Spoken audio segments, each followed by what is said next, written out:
তো আমরা প্রথমে আমরা যখন রিটার্নিং কর্মকর্তার কাছ থেকে জানতে চাইলাম, তিনি বললেন যে তাকে ইসি থেকে ইসি সেক্রেটারি মৌখিকভাবে নির্দেশনা দিয়েছেন যে বক্সের বাইরের ভোটটাও ধানের শীষ বলে কাউন্ট করা যাবে। তো পরে আমরা ইসি সেক্রেটারির সাথে কথা বললাম, ইসিতে কথা বললাম, ইসি থেকে আমাদেরকে জানানো হলো যে তারা কোনো এ ধরনের নির্দেশনা দেন নাই, এটা প্রিজাইডিং অফিসার রিটার্নিং কর্মকর্তার সিদ্ধান্ত।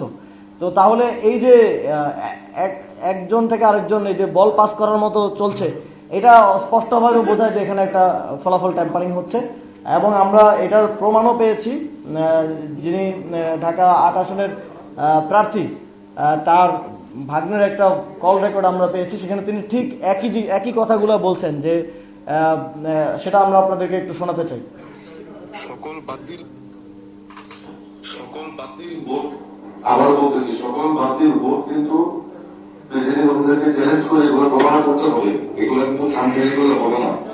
প্রার্থীকে নিয়ে কিন্তু সব জায়গায় যাওয়া সম্ভব না। একটা কেন্দ্রে আসছি মিলিয়ে সব জায়গায় যাওয়া সম্ভব না, হয়তো দু একটা জায়গায় যেতে পারবে, কিন্তু আপনারা কি দেখতে বলে এজেন্টদের সাথে কথা বলে প্রেসিডেন্ট অফিসার যে বলেন চ্যালেঞ্জ করেন যে রিটার্নিং কর্মকর্তার সাথে কথা হয়েছে, সে বলছে এই ভোটগুলো কাউন্ট হবে, সাদা জায়গায় যে ভোটগুলো পড়ছে এগুলো ধানের পক্ষে কাউন্ট হবে, এগুলো জোর দিয়ে বলা লাগবে।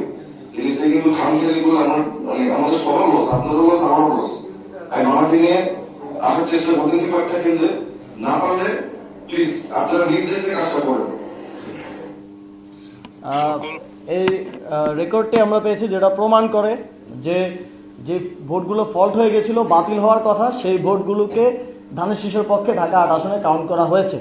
সুতরাং এই ভোটের পরিমাণ কত, সংখ্যা কত, এবং এই বাতিল ভোটগুলোকে কাউন্ট করে যখন তারা হেরে যাচ্ছিল, এই দেরি করে বিলম্ব করে বাতিল ভোটগুলোকে কাউন্ট করে প্রিজাইডিং অফিসারদেরকে, এই যে উনি বলছিলেন যে প্রিজাইডিং অফিসারদেরকে কাছে যান আপনারা, গিয়ে তাদেরকে